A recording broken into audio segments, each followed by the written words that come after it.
That took him to the place many call the medical marijuana research capital. Israel. It might surprise you, but actually research into cannabis and epilepsy started here in the 1970s, with studies that showed it could reduce convulsions in rats. Today, Shackelford is hoping to start clinical trials in humans there. We need to understand it well enough that they won't be reluctant to at least give it a thought, at least try it. And it's not just epilepsy, but researchers in Israel are studying a variety of illnesses. When we come back, what they're finding, up close, and an amazing look inside hospitals and nursing homes where patients are lighting up, courtesy of the Israeli government.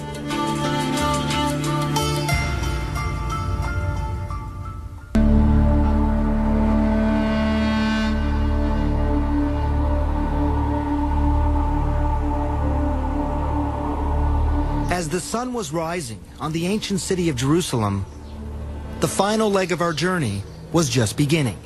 There have been some great advances here, and I'm proud of that, obviously. Dr. Boaz Lev is with Israel's Ministry of Health. Here, they have pioneered marijuana research. They were the first to isolate THC and CBD decades ago. And now the country's ministry licensed 10,000 patients to use marijuana medicinally and has approved more than a dozen studies to treat illnesses like PTSD, pain, Crohn's disease, even cancer. Hopefully, this will prove to be the best medication. I really hope so. We're not there yet. Answers might come from places like this. It's a state-run nursing home outside of Tel Aviv. Residents here are using marijuana for pain, loss of appetite, Parkinson's disease, and dementia. Moshe Root is one of those residents. He was 77 when he smoked his first pipe of marijuana. He's 80 now, and he smokes a couple of times a day. It's to help with the pain and the hand tremors caused by a stroke. So it's a mixture of tobacco and marijuana. He even decided to light up during our interview to stop his hands from shaking. You're saying your hands are steady because of the marijuana?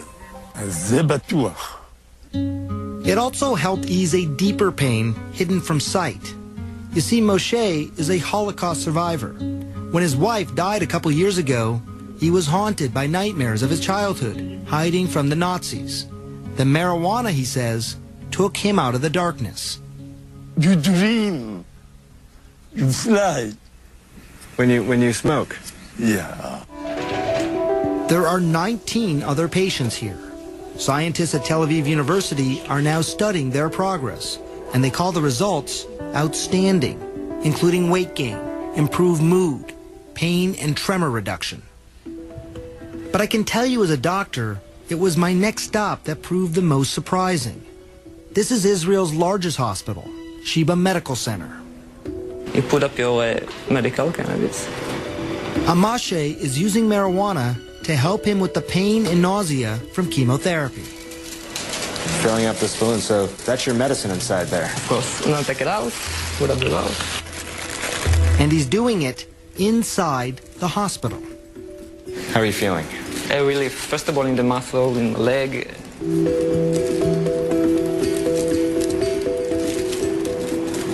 And you're not worried about any potential damage to your body? Not at all. The opposite, actually. I really believe I can be cancer-free for a long time if I continue, consuming cannabis. Yes, he said cancer-free. Very early studies on mice in Israel, Spain, and the United States are now showing the potential of marijuana to kill cancer cells. It's exciting research, but it is still in its infancy, and it's inconclusive. This program at Sheba is well established, and experts say a teaching tool for using marijuana in other hospitals. Do you think this could happen in the United States? I don't know that there's yet enough really concrete evidence of cannabis's benefit that's satisfactory, at least in that context. I think it's going to come. But it could be slow going. The FDA has been great at approving studies, but National Institute of Drug Abuse has been really stonewalling and blocking any studies looking at therapeutic effects of cannabis because that's not their mandate. Their mandate is to look at the harms of drug use. It's very easy to blame an organization. Dr. Nora Volkov, who is the director of NIDA, says they are not standing in the way. She claims they are not the only government institute that approves marijuana research. If you would come up with a grant that says, okay, this is going to be a treatment for drug addiction, then it would go to us. But if it's cancer, it goes to the Cancer Institute. If it is schizophrenia, it goes to NIMH. And so the institutes have a mission with certain diseases. What is clear, there are bureaucratic hoops that most researchers simply don't want to jump through. Neuroscientist Carl Hart.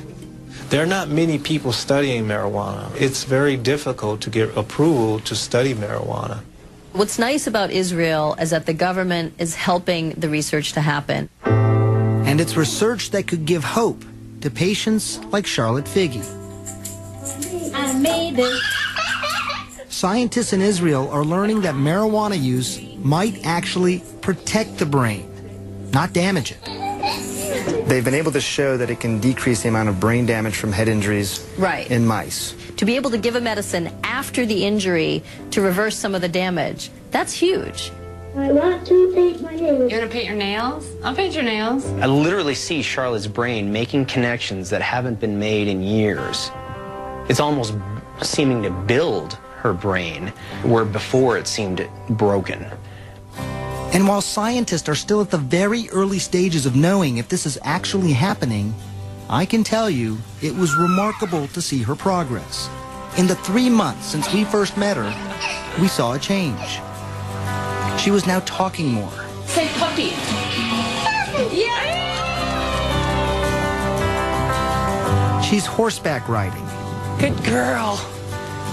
She even rides a bike on her own. And the special strain made for Charlotte is now named for her. It's Charlotte's Web. It is Charlotte's plant. It's Charlotte's plant. Not anymore. Now it's for all the children. More than 41 children are using Charlotte's Web here in Colorado. All of them are reporting significant seizure reduction. And there are dozens more on a wait list, hoping, praying that a plant could change their lives, just like it did for Charlotte. I'm going to get you. You both seem very at peace. I'm very at peace, yeah.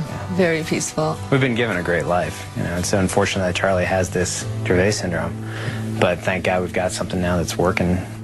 Oh, she's doing so great today. Ready?